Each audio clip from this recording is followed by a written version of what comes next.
Neste ano, comemoram-se os 100 anos da Revolução Russa. O objetivo é lembrar o maior feito histórico da classe trabalhadora no mundo e tirar lições políticas para o movimento atual dos trabalhadores. Por isso, hoje eu converso com o historiador João Pedro, quem nos dará mais detalhes. No começo do século XX, a Rússia era um dos países mais atrasados do mundo, enquanto na Europa Ocidental e nos Estados Unidos, a economia já era industrial. Na Rússia, 80% da população vivia no campo, quase 90% de seus habitantes não sabiam nem ler nem escrever. A Rússia, antes dessa revolução, era um país extremamente desigual, tinha muita desigualdade social, muita desigualdade principalmente entre os trabalhadores e quem detinha o poder econômico, detinha as empresas, as fábricas. Além da extrema desigualdade, esta Rússia de antes da Revolução também era marcada por intensos movimentos sociais. Em 1905, por exemplo, 12 anos antes dessa revolução, já tinha acontecido o que ficou historicamente conhecido como o Domingo Sangrento. Nesse Domingo Sangrento, milhares e milhares de trabalhadores marcharam até o Palácio de Inverno, que era onde morava Nicolau II, o czar, que governava a Rússia no período. E nesse Domingo Sangrento, o Nicolau II então ordenou que os militares marchassem contra os trabalhadores. Então, em 12 anos antes, já havia acontecido um grande levante dos trabalhadores. Até que finalmente, em 1917, milhares de mulheres fizeram história. Dessa vez foram mulheres, principalmente mulheres, que marcharam até o palácio e começou todo um movimento muito forte na Rússia. Aí podemos dizer que foi o estopim da Revolução Russa. E como Lenin entra nessa história toda?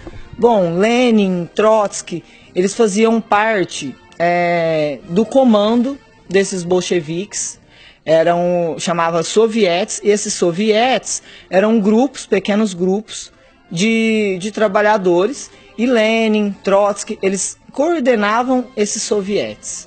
Lenin tornou-se uma figura histórica de extrema importância e governou a Rússia até 1924, quando faleceu por conta de uma doença. Muitos trabalhadores sentiram a perda, gerou uma comoção muito grande em todo o país na época. Com a morte do líder, quem assume é Stalin, que muitos só conhecem como o terrível e impiedoso ditador, mas o buraco é bem mais embaixo. É possível fazer uma análise dele como ditador, no entanto, é preciso observar também que foi no governo do Stalin que ele conseguiu organizar melhor a economia, as finanças. Foi nesse período que a Rússia tomou uma proporção mundial muito forte, porque foi no período do Stalin que aconteceu a Segunda Guerra Mundial. E aí é importante também a gente observar que outros líderes tinham o mesmo perfil do Stalin, no mesmo período. Então, é lógico que o Stalin, não estou defendendo o que o Stalin fez, mas levando em consideração o período histórico no qual ele estava inserido.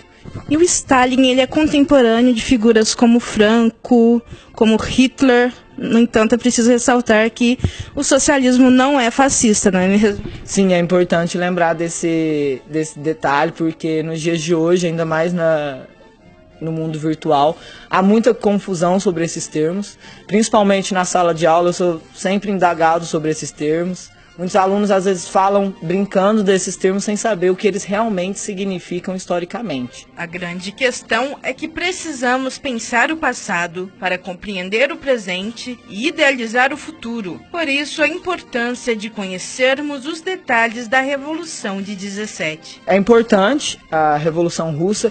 Infelizmente, nas nossas escolas ainda é difícil de trabalhar, por conta do curto período de aulas que a disciplina de história tem. Então, muitas vezes o aluno sai da escola pública ou sai de uma outra escola sem ter tido contato com a Revolução Russa, que foi uma revolução feita por trabalhadores, ocuparam as ruas. Então, foi uma revolução que deixou marcas, não é à toa que até os dias de hoje, completando 100 anos, a Revolução é muito estudada por historiadores, muito estudada nas universidades de todo o país e de todo o mundo. Esse ano estamos tendo muitos encontros acadêmicos com essa temática nas universidades públicas do Brasil e particulares também, porque é através dessa revolução que a gente pode perceber a força do trabalhador e como, ainda mais nos dias de hoje, em períodos de reforma trabalhista, a gente precisa compreender qual é a nossa força, qual é o nosso papel na sociedade contemporânea.